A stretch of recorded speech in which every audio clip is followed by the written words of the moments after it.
ऊपर। अनोखे शब्द मतलब आपको, अगर आप ये शब्द पहली बार सुन रहे होंगे, हिंदी में तो आप बोलते हो, इसमें कोई दो राय नहीं है।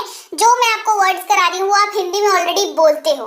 इनकी अंग्रेजी बस आज करेंगे और इनके ऊपर बेस्ड हम लोग सीखेंगे सेंटेंसेस को बनाना, कैसे सेंटेंसेस बनते हैं, हिंदी वाले कैसे होते हैं जो आप बोलते हो, और उनको अब आपको कैसे बोलना है अंग्रेजी में आज की क्लास के बाद।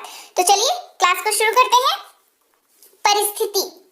परिस्थिति बताइए कितना आम वर्ड है, रोज इस्तेमाल होने वाला है कि नहीं। यहाँ ये मेरी परिस्थिति ऐसी है, उनकी परिस्थिति बहुत खराब चल रही है, उनकी परिस्थिति तो काफी अच्छी है, काफी ज्यादा ठीक ठाक है वो लोग, है ना, कहते हैं ना।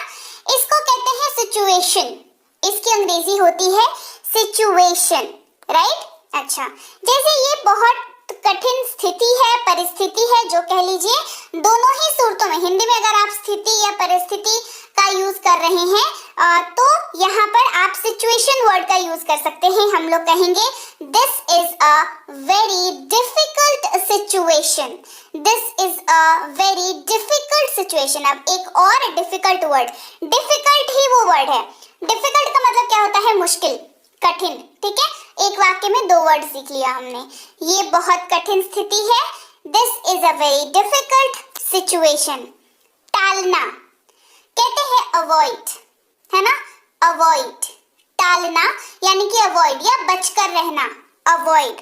जैसे जितना हो सके उससे बचें या जितना हो सके उसको टालें, avoid him as much as you can. जैसे ऐसे कई से लोग होते हैं ना हमारी लाइफ में जिनको हम लोग पसंद नहीं करते उतना, लेकिन कई बार सिचुएशन यानी कि परिस्थिति लाइफ में ऐसी हो जाती है कि उनसे बातचीत करना या उनसे काम लेना इसकी जरूरत पड़ जाती है।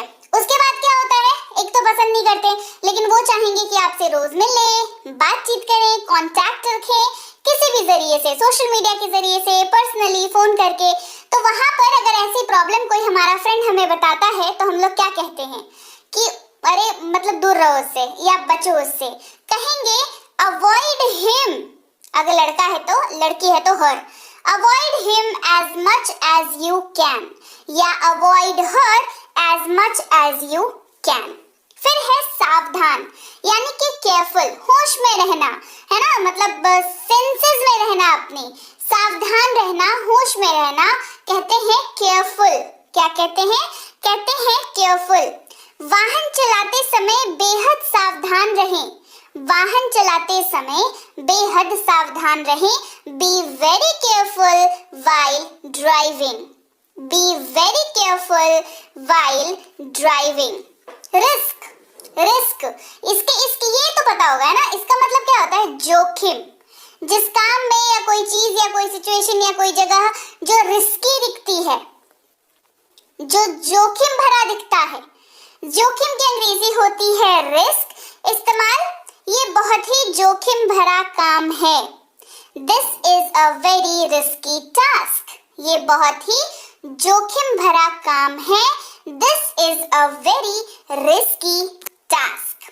मददगार या मदद करने वाला या मदद करने वाला, मतलब मदद हो गई या मिल गई वैसी परिस्थिति। हेल्पफुल, क्या कहते हैं, हेल्पफुल। मददगार ये कुछ भी हो सकता है, व्यक्ति भी हो सकता है, सिचुएशन भी हो सकती है, ठीक है। हेल्पफुल कैसे कहेंगे, दूसरों के लिए मददगार बने। बी हेल्पफुल टू अदर्स, मतलब आपके वजह से दूसरे की मदद होनी चाहिए, राइट। और आपको भी अगर इस क्लास से मदद मिलती है, मिल रही है, तो आपको आज एक काम देती हूँ। ये काम जो है आप करके मुझे सबमिट करें। आज की इस क्लास के कमेंट सेक्शन में आपको लिखना है this class is very helpful. क्या लिखना है, देखिए नीचे मैंने लिख रखा है कि ये का क्लास बहुत मददगार है, क्योंकि आप सीख रहे हो, राइट। आप अच्छे वर्ड्स सीख रहे हो जिसकी मदद से आप अच्छी अंग्रेजी बोलोगे। This is a cat, that is a ball, my name is Rohan, my name is Riya. बहुत बोल लिया, थोड़ी ढंग के वर्ड सीखेंगे और ढंग की अंग्रेजी बोलेंगे, है ना। क्या लिखेंगे, आज की क्लास बढ़िया लग रही है, पहले बताओ बढ़िया लग रही है कि नहीं लग रही है, लग रही है ना। तो क्लास में क्या लिखेंगे, कमेंट सेक्शन में लिखेंगे this class is very helpful. देखिए यहाँ पे मैंने लिख रखा है, आप ताकि इसको अभी पढ़ लो, याद रखो, पूरी क्लास कर लो, देखती हूँ आपको याद रहता है कि नहीं रहता है पूरी क्लास में, क्योंकि पूरी क्लास अटेंड करेंगे तो लास्ट तक आपको ये लाइन जो है वो याद रहनी चाहिए। तो एक काम मैंने आपको एक पंथ और दो काज वाला हिसाब हो गया, मतलब मैंने आपको दो काम दे दिया। एक, इस वाक्य को याद रखना, दूसरा याद रखोगे तभी तो कमेंट सेक्शन में लिख पाओगे, है ना? तो जरूर याद रखिएगा। This class is very, class को आगे बढ़ाते हैं।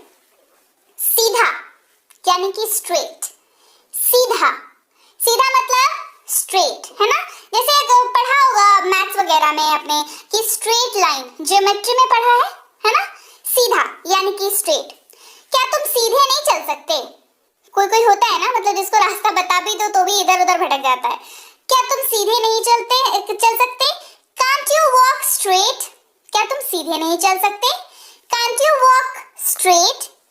जिज्ञासु, क्यूरियस, जो बहुत सवाल पूछता है, जो बहुत मतलब उसको हर चीज जाननी है, मतलब हर चीज जाननी है, ये क्यों हो रहा है, कैसे हो रहा है, उसने क्यों नहीं किया, तुमने क्यों किया, उससे क्यों हो सकता था, उससे क्यों नहीं हो सकता था।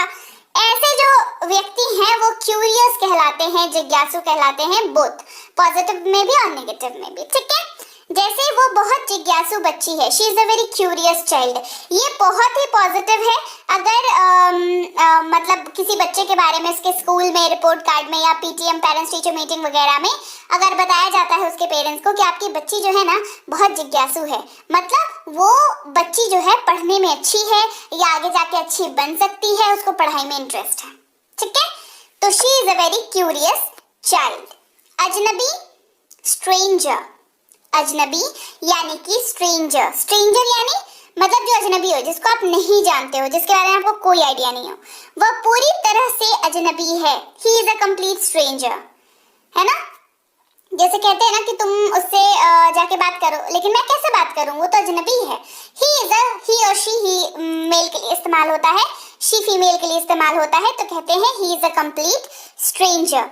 गैर कानूनी, इलीगल, गैर कानूनी, इलीगल मतलब जो कानून के दायरे से बाहर है, ऐसा कोई काम जिसमें कानून की जो किताब है उस काम को जो है बताया गया है कि इस काम को नहीं करना, नहीं तो डंडे पड़ेंगे, ठीक है?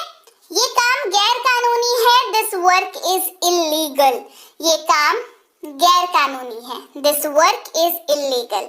लोकप्रिय, पॉपुलर, लोकप्रिय, पॉपुलर, ये गाना बहुत लोकप्रिय है, this song is very popular. कभी कभी होता है ना, कोई गाना ऐसा होता है कि हर जगह वही गाना चल रहा है, वही सारे वही मोबाइल का रिंगटोन लगा रहे हैं, कॉलर ट्यून लगा रहे हैं, पार्टियों में बज रहा है, तो वो गाना क्या हो गया, वो पॉपुलर गाना हो गया, सारे सुन रहे हैं उसको, है ना? तो लोकप्रिय गाना है, this song is very popular. आखिरकार, अगला शब्द है फाइनली, आखिरकार यानी कि फाइनली, आखिरकार तुम यहाँ आ ही गए, फाइनली यू आर हियर, आखिरकार तुम यहाँ आ ही गए, फाइनली यू आर हियर। क्षमता, कैपेसिटी, क्षमता क्या पढ़ते हैं, कैपेसिटी। इस बोतल की क्षमता 1 लीटर है, capacity of this bottle is 1 litre, capacity of this bottle is 1 litre, मतलब 1 लीटर की बोतल है, ठीक है? तो उस बोतल की क्षमता क्या है, 1 लीटर की क्षमता है, राइट? 1 लीटर से ज्यादा पानी नहीं ले पाएगा वो, उसकी क्षमता 1 ही लीटर है। अच्छा, बढ़ते हैं आगे। ढोंगी अगला वर्ड है, इम्पोस्टर, ये जिंदगी में इनसे भेंट होती रहती है इन लोगों से, है ना? इम्पोस्टर, ढोंगी यानी कि जो ढोंग करते हैं, जो है नहीं वह वो दिखाते हैं, जैसा है नहीं वैसा दिखाते हैं, जैसे वह व्यक्ति पूर्ण रूप से ढोंगी है, that person is a complete imposter, that person is a complete imposter। कारण, रीजन, कारण यानी कि रीजन। क्या आप मुझे कारण दे सकते हैं, can you give me a reason?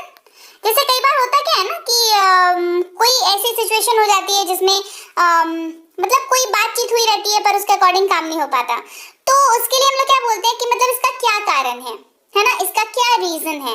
Can you give me a reason? उसी को बोलने का ये दूसरा तरीका है वाक्य का, ठीक है। क्या आप मुझे एक कारण दे सकते हैं? Can you give me a reason?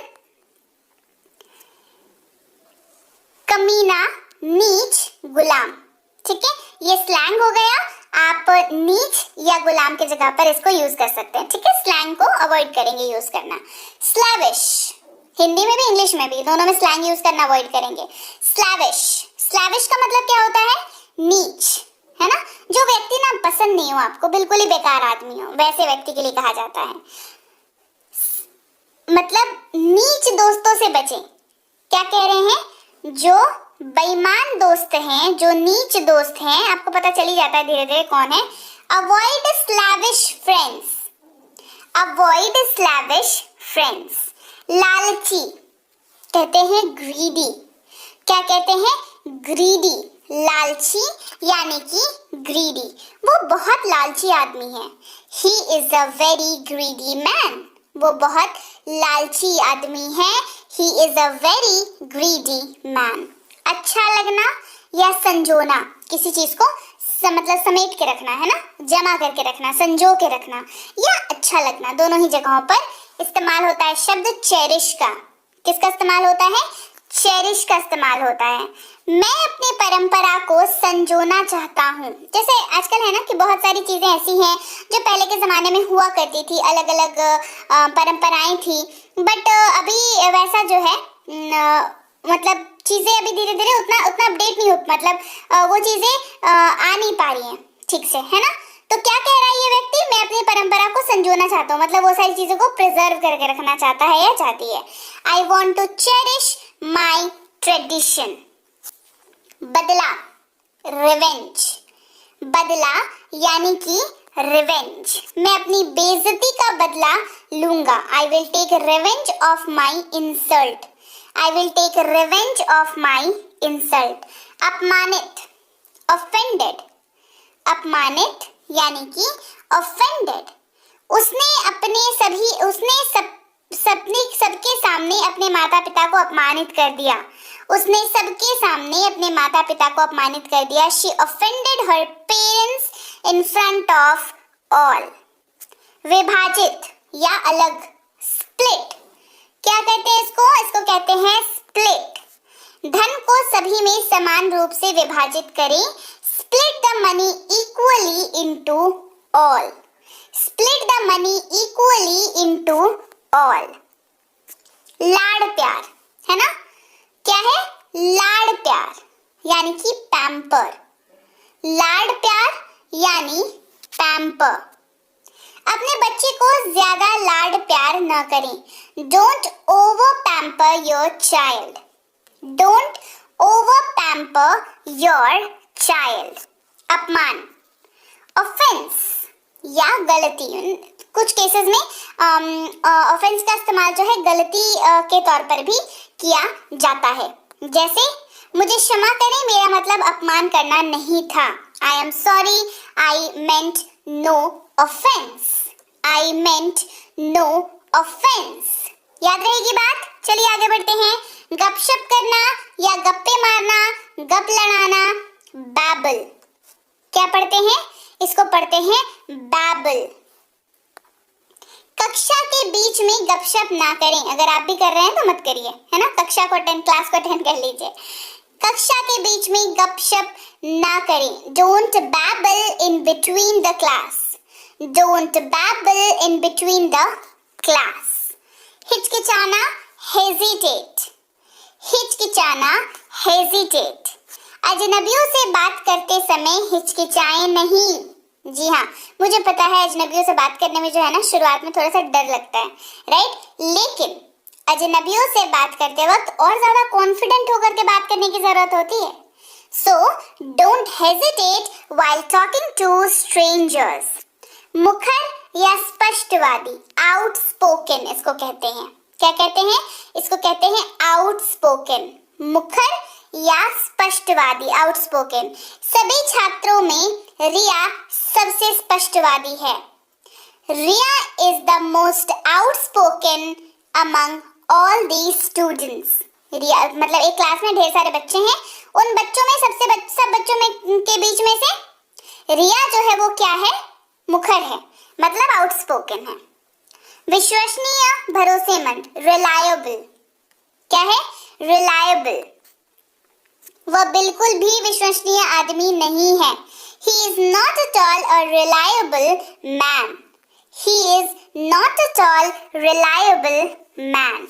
सचमुच या वाकई, indeed, क्या पढ़ रहे हैं, indeed, सचमुच या वाकई, indeed, वाकई तुम बहुत खूबसूरत हो, indeed you are very beautiful, indeed you are very beautiful, तगड़ा या ठोस, इसको पढ़ते हैं स्टाउट, इसको क्या कहते हैं अंग्रेजी में, इसको कहते हैं स्टाउट, तगड़ा या ठोस कोई चीज है ना, स्टाउट कहते हैं इसको।